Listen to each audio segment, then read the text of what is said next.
Hello and welcome to episode 95 of Inbound Agency Journey. This is Andrew. Really excited to have you here this week for a really cool conversation that Gray has with Marisa Smith. Now, this is Marissa's second time on the podcast, and if anyone has heard her first talk, you know you are in for something special here. Marisa really brings the goods when it comes to putting an organizational framework in place for your agency.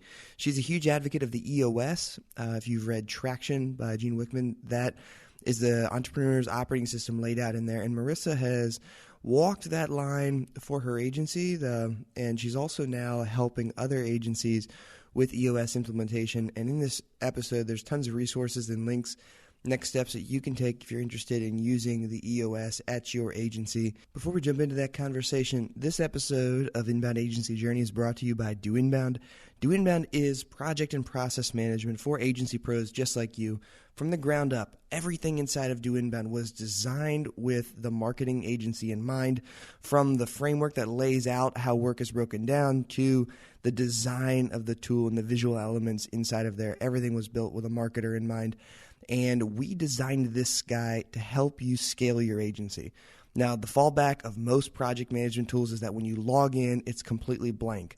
You're looking for a system and a framework to operate your agency on, but what you find is an empty whiteboard. Do Inbound is different in that it gives you a predefined structure to help you break down your work and format everything in repeatable processes. Templatize those, use them over and over again for clients as you move forward. That makes you more profitable over time, keeps your team on the same page, and it reduces your risk as an agency pro because you extract the processes out of the minds of your core team members, put them down in repeatable formats so that they can be used time and time again. Check out Do Inbound at doinbound.com. Without further ado, folks, here we go.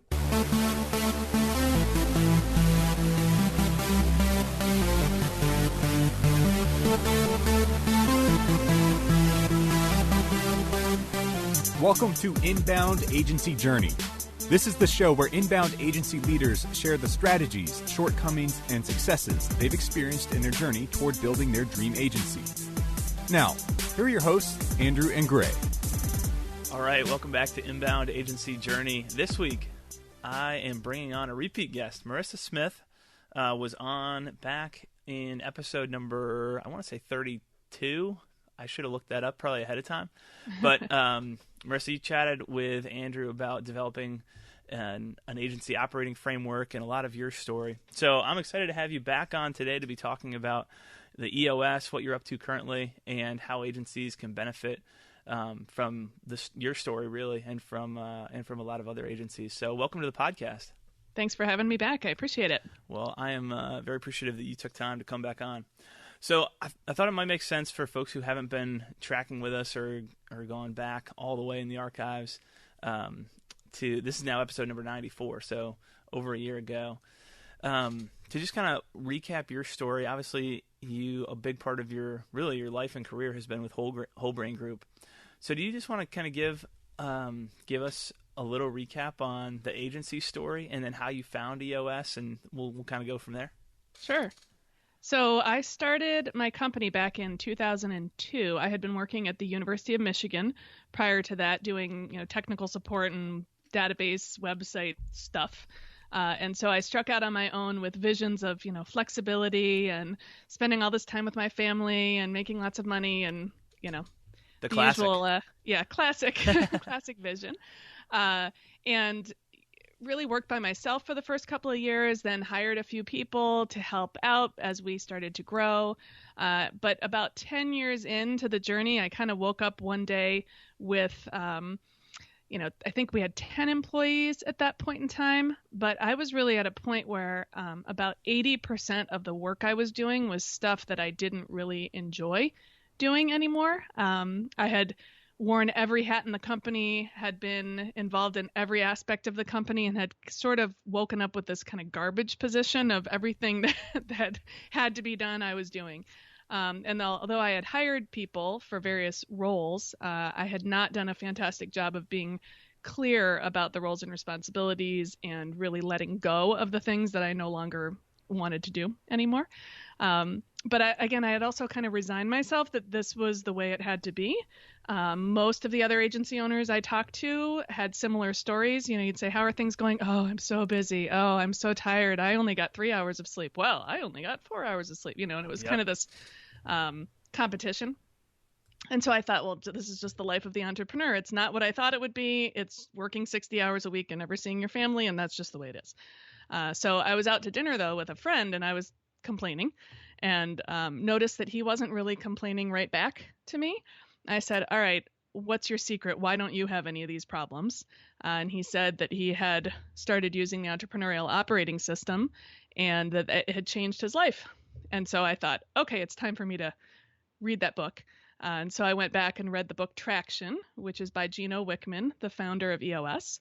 And it was like the clouds opened up and the light came down and the angels started singing. And I thought, oh my gosh, why have I never heard of this before? Why, didn't I read this 10 years ago?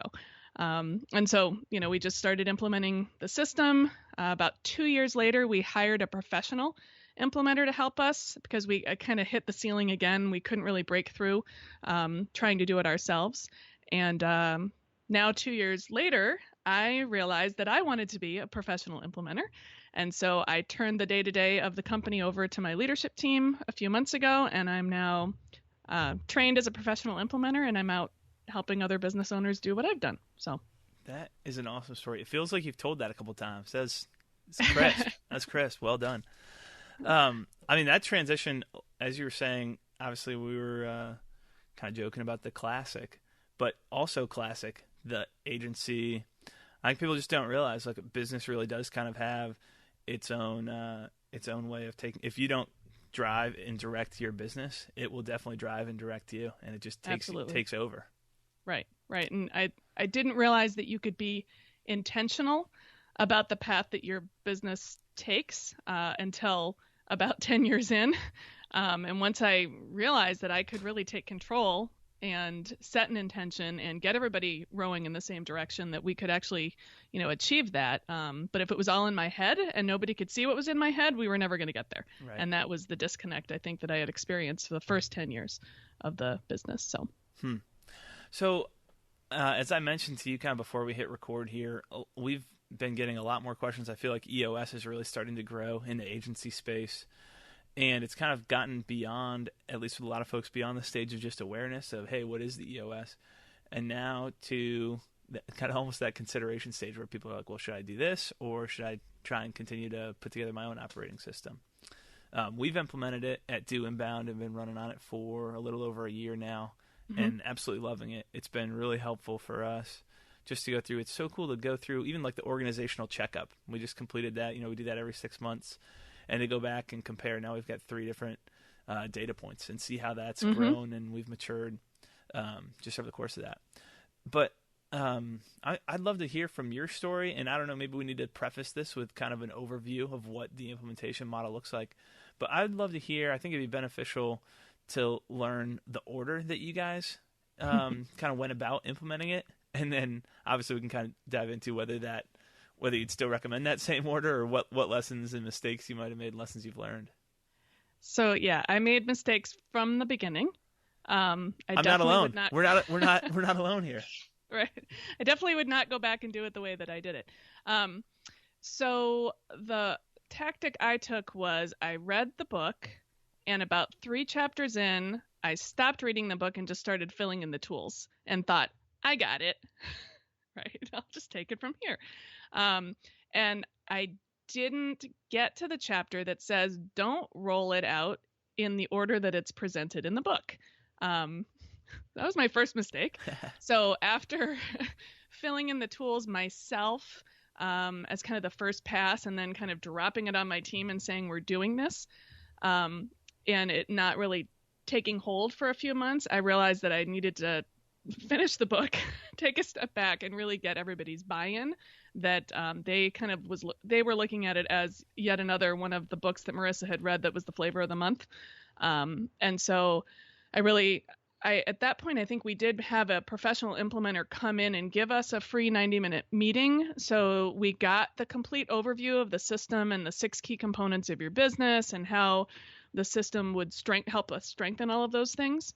And that really kind of connected the dots for everybody, and they went, oh, that's what you're talking about, So once we did that, then we still went back to self-implementing because we didn't have the money at the time, that point in time, to hire a professional implementer. But I would definitely recommend starting with that, read the book all the way to the end, and then bring in a professional or certified implementer to do the overview for you and your leadership team, because it really does get everybody kind of level set. Then you're all seeing the same thing. Everybody can ask their questions, kind of start off going in the right direction instead of going off in 5 different directions, which is kind of what we did initially.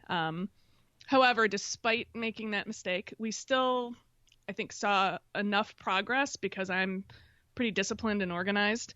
And so I had, we were doing the level 10 meetings. We were following our quarterly meeting pulse. We, had our vision traction organizer. We had our accountability chart, all those things.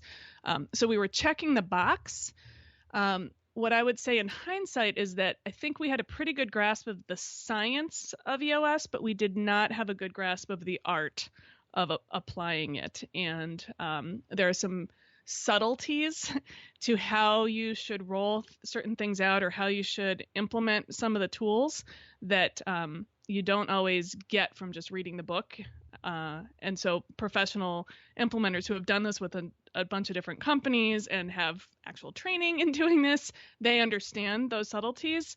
And so I think we would have avoided some of the missteps that we made if we had had a professional kind of guiding us. Nothing was catastrophic, but we probably would have gotten to our endpoint about a year sooner with the guidance of a professional. So Right. That makes sense. 20/20 hindsight, of course. Obviously. So why don't you, I've got a whole bunch of specific questions based on that I want to ask you. But before we do that, let's talk about the 6 key components of the business for anyone who hasn't read the book or is unfamiliar right now. Do you want to just share those with us, or Sure. and kind of then we'll dive into what the implementation process should look like? Sure. So the idea behind the 6 key components is just that, in any business at any given time, there's like 136 issues going on, right? And so what Gino realized was that to the degree that you can strengthen those 6 key components of your business, a lot of those issues that you're having are going to fall into place because they're really symptoms of root issues that you haven't solved yet. And so the 6 key components are vision, so making sure everybody's 100% on the same page with where you're going as a company and what your plan is to get there. People, so making sure you have the right people in the right seats to help you achieve that vision. You're building a sustainable, scalable culture that will last you, till you hit your 10-year target. Data, which is, stripping out all of the subjective feelings about, how sales are going and things like that, and really boiling it down to objective metrics and measurables that you can look at on a weekly basis so that you can spot issues before they become big problems. And so once you have that vision, you've got the people, you've got your data, you really have this more transparent organization, and the things that are obstacles to your vision start to stand out, and those are called issues. And so the issues component is all about making sure that you're really great at solving issues, that you identify them, you discuss them just enough so that everybody's heard, and then you actually come to a conclusion and solve it so that you can, hopefully never address that issue again. So healthy organizations are really great at solving issues so that they can maintain that momentum. The next component, the 5th component, is the process component. So the process component is all about, again, making sure that your business is scalable and consistent so that your employees have a consistent way of doing business with your customers and they have a consistent experience with your company, and so that you don't have to be in the middle of everything and micromanaging it all. You have it all documented. Everybody's following those processes.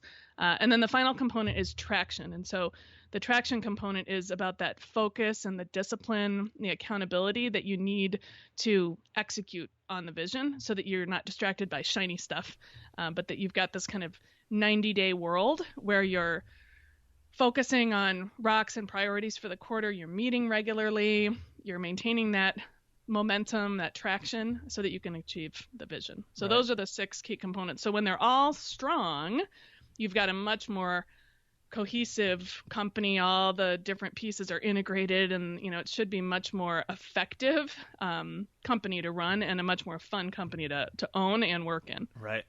Well, I think that's helpful as a backdrop. One of the things that stuck out to me as I was reading the book, a couple of takeaways.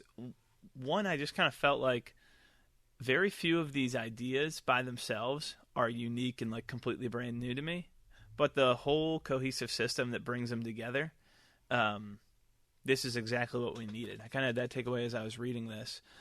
The other thing that kind of stuck out to me was I felt like I was almost reading in some of the chapters almost like a synopsis, especially I guess with the components. Each of the components was almost like a synopsis of some other book that I read. So like people, a lot of what I felt there was like a connection to good to great, talking about having the right people in the bus and having the right people in the right seats.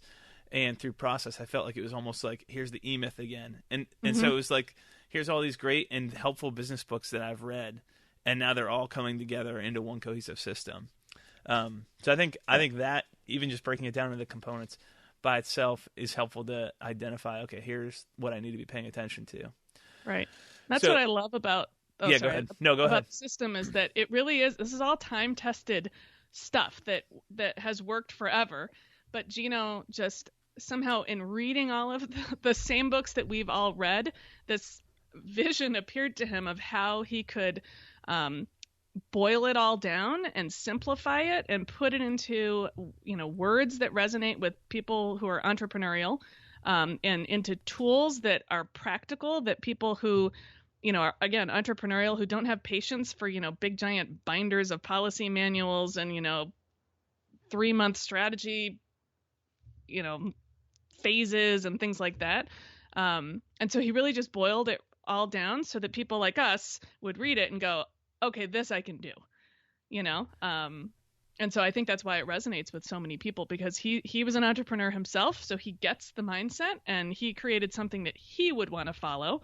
And, so I think that's why it's so fantastic. Yeah, I agree. I think the achievable piece is a big part of why it's having the traction that it is. So if you could go back in time and redo it, could you walk us through?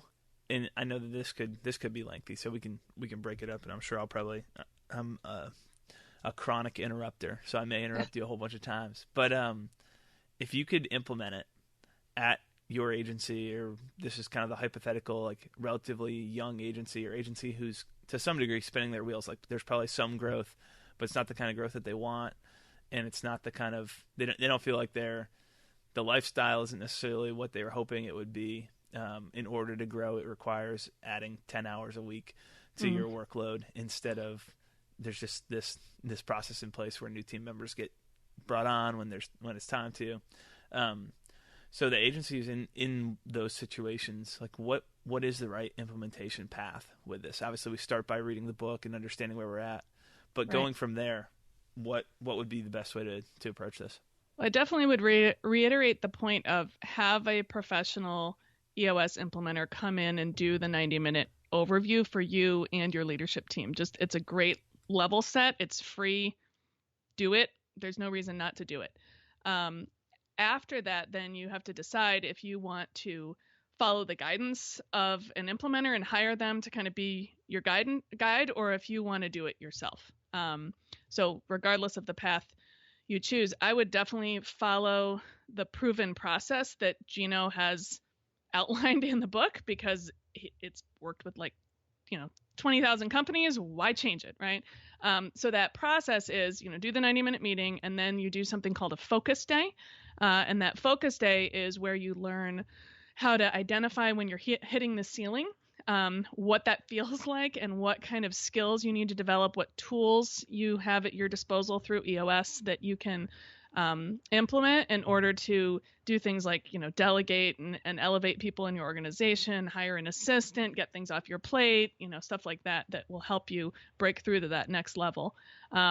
You also will learn how to run a great level 10 meeting so that you are having more effective meetings, on a weekly basis with your leadership team. So you're solving issues and, keeping things moving.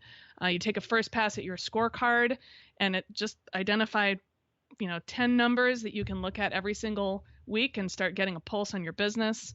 You take a first pass at your accountability chart.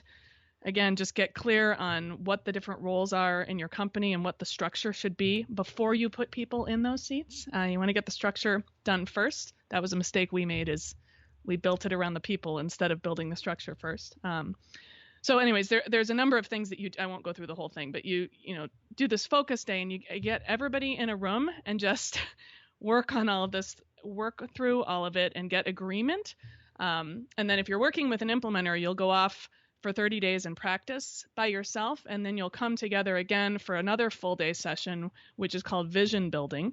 And that's where you start working through the 8 questions that make up the vision traction organizer. You get your whole leadership team aligned around things like your core values, your 10-year target, your core focus, your marketing strategy, things like that. And you work your way through those questions as far as you can go.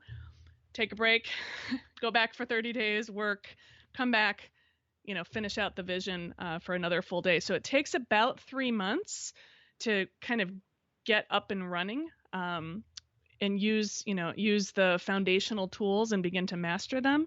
And then after that, you start to get into the 90-day world, and that's where you're picking your rocks, you're focusing on those rocks for a quarter, you're measuring your progress, you're following the meeting pulse in between those meetings, and you're just kind of picking a few things off your issues list, solving them, and doing a great job, checking them off, and then moving on to another set of issues. The biggest mistake people make is they try to solve everything at once, and then they don't solve anything. Entrepreneurs are notorious for identifying an issue and dropping everything they were working on to go solve that new thing, and the company's left kind of in disarray behind them. So I would definitely say, again, there's way more to it than my 2-second overview there, but in the book, that proven process is outlined, and I would definitely follow it to the letter, because there's a reason that it's laid out that way. It's been proven to work. And so I wouldn't don't mess with perfection. Each company is different though. And so you may identify different, you're going to have different rocks to work on, and you may roll different tools out in a different order based on what your highest pain is.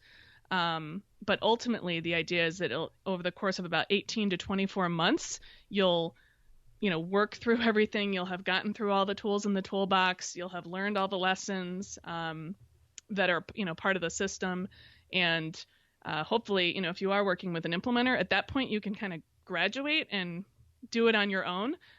We're not trying to create dependence on us. We actually like it when our clients can kind of be pushed out of the nest, and we get a great sense of satisfaction when we can see them working on their own that way. So right. But if you do decide to self-implement, there's a system called Basecamp, which is an online resource center that you can join. It's a monthly fee and that sort of thing. And all of the tools and the implementation guides and everything are in that system, and you can access them if you aren't, in a position where you can hire a professional implementer. So cool. Just, do you want to DIY it, or right. do you want to work with somebody who's already done it? Right. It just depends on your path. Yeah. Well, I think that's really helpful. And so I've got some specific questions and some higher level. Sure. I mean, one of the questions, and I think just based on what you just said, like we really don't need to ask this, but I'm curious, so I'm going to put a twist on it. I mean, the question kind of itself boils down to, like, I'm partway, like anything, you're super excited about something at the beginning, and it's rare for that same level of passion to continue. So someone gets a couple months into implementing EOS, and they're like, well, do I really need to implement 100% of this? Like, can we get away with I don't want to structure. I don't want to have a weekly scorecard, or there's 2 numbers I want to measure here, and not everything necessarily fits into a weekly basis. It's just too hard. I don't want to do it. So I guess what I'm curious, the original question is like, do I need to follow 100% of the EOS to get the results? Maybe the better question for you, since obviously I think your answer is going to be follow the process. Hell yeah. There's a reason that it's there, and right. There's a reason that every piece is there. As an implementer, the companies that you're working with, are you seeing a big difference between, I guess if we're looking at the data itself, between companies who are following 100% and companies who are kind of a little bit more pick and choose what they want? Right. So if you're working with a professional implementer, they will they will guide you to follow EOS as purely as you can, right? So we want to see people really following the process for the same reason that you stated. We know that all of the pieces are there for a reason. And so, yes, it takes time to get there. So you're not going to be pure on day one, obviously. But we also won't let you off the hook with, well, you don't really need core values. Just skip that, So there are things that are just fundamentally, foundationally important that we will push you on because we know how important they are. The people that we see who don't fully embrace the system that way over time typically do still suffer from some of those symptomatic, issues. And it's because they never really got down to the root and truly solved the things that are the root of their issues. So it's kind of like, so we're speaking to agency owners here, right? So let's say somebody came to you and said, we want to generate leads and traffic on our website, and we're willing to do everything, but, blogging, we don't think that's really that important, right? Would you let them not do blogging? No, because you know how important it is, right?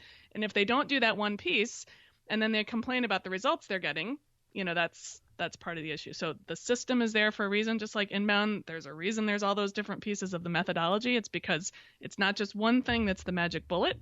It's the whole thing that as a system has to work together for it to fully function. So right. Yeah. I think that's helpful, and that's a good illustration. Another question would be, like, I'm a one-man agency right now, or we're two partners who are doing this. We don't have anybody on the team. We want to grow to the place. Like, we've heard about the EOS. We want to grow to this place. What's the right time to implement it? Like, should we spend time and bother worrying about this now, or do we need to wait till we bring somebody on? Right. That's kind of a common question. Is I don't know that I need to get an entire framework when I'm a one-man band with two contractors right now, or a two-man agency. Right. No, that's definitely a valid point. The system is really, the sweet spot is for companies who are like 10 to 250 employees, right? So some of the people using the system have fewer than 10, some have more than 250, but that's kind of the sweet spot. What I've seen is that companies that are smaller than 10, the essential tool to use is the vision traction organizer. So at the very least, getting agreement with whoever's in the company on those 8 key questions so that everybody's kind of rowing in the same direction is fundamentally important. And the questions that you answer also then help you hire the right people who are going to be a fit for your culture as you grow. And if you kind of don't have that stuff articulated, you can kind of get off track and put a lot of effort into getting everything back on track. So I'd say the VTO, the Vision Traction Organizer, is a tool that everybody should use no matter how big you are. And then the accountability chart is also very important in those early days of figuring out, what seats will be in the company and why do I feel schizophrenic? Oh, it's because I'm sitting in 6 of them, but it helps you then identify what those functional roles should be and what kind of people you need to hire to get where you want to go. And obviously scorecards, all the tools are helpful, but if you can get those 2 nailed down when you're smaller, and then, as the need for having team meetings arises, start using the level 10 meeting, right? Yeah. And when you start with the level 10 meeting, then you need a scorecard, and you should probably have rocks and things like that. So, but it can be overkill to like document all of your processes when it's one guy, right, right. So you just have to figure out what the right time is for some of that. But definitely once you get, 5 or 6 people in there and you start to realize that you're having those mistakes and part of it's due to inconsistency and they can't read your mind anymore and things like that. You can't just, shout across the office at people. That's typically the time where, it's important to look at those tools and say, what problem do we have? Which tool can help us? And start to roll those things out. Right. So, yeah. No, that's really helpful. So I have a couple more specific questions, and these are kind of scattershot all over the place. One is around the scorecard. Mm-hmm. So should every team within an organization, and this is kind of integrated into a second question that I have, so I'm going to give you the classic 2-parter here. One is, does every part of the organization, department, whatever that is, should everybody be operating with an L10 as their meeting format? And then kind of the second part is, then does everybody need a separate scorecard where you kind of have, you've got, your leadership team scorecard, but then whatever other team that you have has their own scorecards? Right. So that's a great question. So when you are fully rolled out in an organization, each department typically has a weekly meeting. Whether or not it's a true 90-minute level 10 meeting, some companies just need some departments really only need a 60-minute version of that. But that really comes down to how many issues do you have and how long is that issue solving part of the meeting. But in most of the companies that I've worked with where there's 20 employees, that kind of mid-range, there's a leadership team level 10 that's absolutely every week, 90 minutes, same day, same time, same agenda. And then the different departments may have a different meeting pulse depending on their needs. So it may be every other week, maybe every week, but only for 60 minutes. The important thing there is that it's consistent.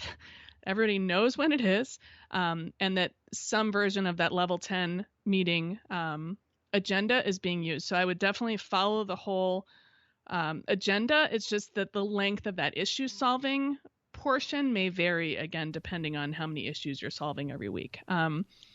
I have seen people use the same scorecard across all meetings, and it doesn't typically work that well, right? Because there's different things that you need to look at a company level, and then when you're down on the marketing side, that's where you want to be looking at click-through rates and tweets, and you don't want that information up at the company level necessarily. So right. Over time, the goal is that you're looking at the key numbers for that department that will help you identify issues before they become problems. So again, it doesn't happen overnight. Almost everybody gets their scorecard wrong the first time, and it's a work in progress because different things become important at different times. And so something that was important that you absolutely had to track, once that becomes second nature, sometimes it can come off the scorecard and it gets replaced with something else. So right. I think just realizing there's certain pieces of this that are kind of, I don't know that anything's set in stone completely, but set in stone for a period of time, and other pieces that are iterative and should be updated consistently. Right. The main thing to remember, though, is master it at the leadership team level first, because those leaders are going to be responsible for making sure it's the same processes are adhered to in their own departments. So if they don't have it mastered, they're going to spread bad habits to the departments, and that's way harder to get that all cleaned up. So, we practiced for a good year as a leadership team before we began to push this type of thing out to the rest of the company, because I think we would have really messed it up, quite honestly, if we had done it faster. So. That's actually really helpful to hear you mention that, because that was one of the other questions I had, is how long do you run this kind of at the top level, not top in terms of hierarchical, but at the leadership team level, right, before everyone else. So I think that is helpful to understand. Like, we need to get this right here before it spreads out. Right. So, it doesn't have to be a year. That's not a rule or anything. But again, I think part of the reason we took so long is because we weren't working with a professional. Once we worked with that professional and he sat in on our leadership team meetings and said, you're getting stuck on discuss and you're not moving to solve. And here's a great way to move people along and come to a conclusion. He just gave us these little subtle things that just improved the quality of those meetings, tenfold. And we're too close to it when we were doing it ourselves to see some of the bad habits that we had. So having that fresh perspective is just fantastic. Cool. On the subject of vision, so EOS obviously recommends you set this 10-year vision, and then you work it down to, you go all the way down eventually to your 90. That eventually breaks down into a 90-month or a 90-week, 90-day. I'm just going to keep going down until I get the right. But your 90-day, your quarterly rocks that you have. Right. One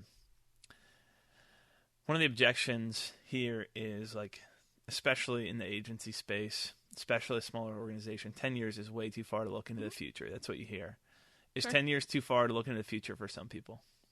So absolutely. And that 10-year target is not set in stone. So we say 10-year on the tool itself because that's what most people choose. But in industries like ours that are changing, you don't know what social network's going to be out, next week, let alone 10 years from now. People get really caught up in that, and they let it stop them. And so what we say is, look, you can pick 5 years out, you can pick 3 years out if that's as far out as you can see, but just pick something that's on the horizon that inspires people that you can then work backwards from to set your priorities and your goals for your 1 year and your 3 year and your 1 year picture. So don't get too hung up on that 10-year thing. Like I said, some people choose 5, some people choose 10. That's not really that important. It's really about what's the big goal, what's the BHAG, right? As Jim Collins called it, the big, hairy, audacious goal that we're all working towards, that people will rally around. Right. So, yeah, that's really helpful. Mm-hmm. Last specific question for you. How does this work in remote teams as compared to in-person teams? That's a great question. So it can definitely work in remote teams. What we recommend, though, is that if your leadership team is remote, so if both the local team and the leadership team are remote, that you come together in person for those planning sessions, at least on a quarterly basis. There's something about getting everybody in the room, looking at the whiteboard, writing on the tables, whatever it is that you do, that energy is really harnessed better if you're in the room than if you're trying to do that remotely. People who do that, though, they typically will come together like that. You can run your level 10 meetings on a weekly basis with Zoom or something, some other tool. But we really do recommend that those planning sessions happen in person, and definitely the annual should happen in person. We also recommend that you go off-site if you can, to a place where, if you're on your way to the bathroom, nobody's going to stop you and tell you about the webinar that didn't start on time, and get you distracted. So if you can be off-site, have everybody truly focused, get your devices off, no computers, all of that. So you're really just in that mode of planning and reflecting, that's a much, a really valuable use of your time. For sure. Yeah. Yeah. But I do know people who, their director of marketing is in, Russia, and that person can't afford, you can't fly him in every single quarter.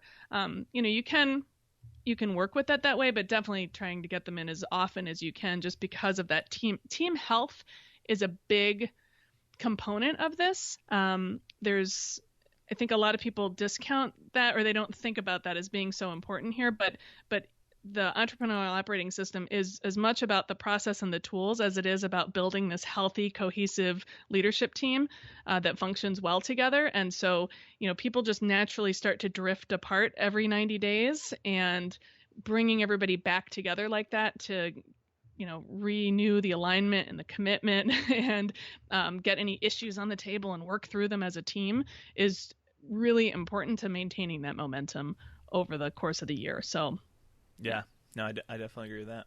Mm-hmm.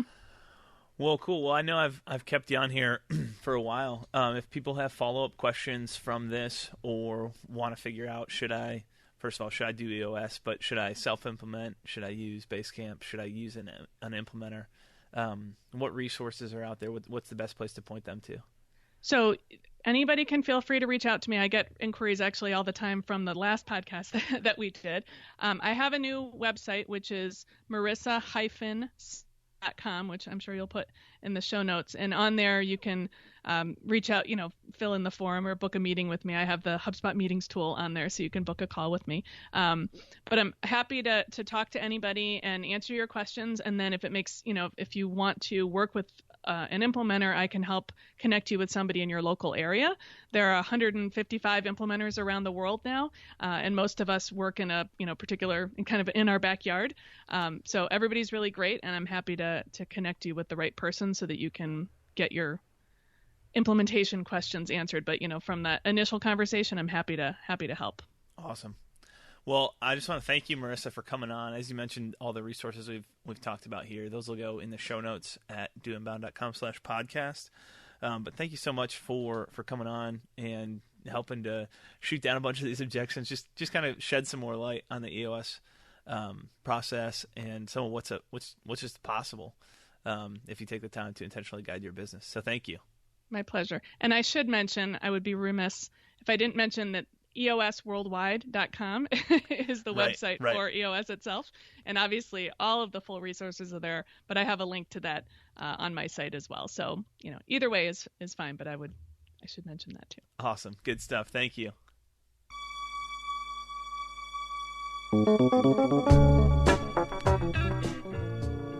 Thank you for listening to Inbound Agency Journey. You can find the show's notes for today's episode at doinbound.com/podcast. Again, that's doinbound, all one word, .com/podcast. If you enjoyed this episode, head over to iTunes to subscribe or leave us a review of the show. Until next time, remember, life is a journey. Keep moving forward.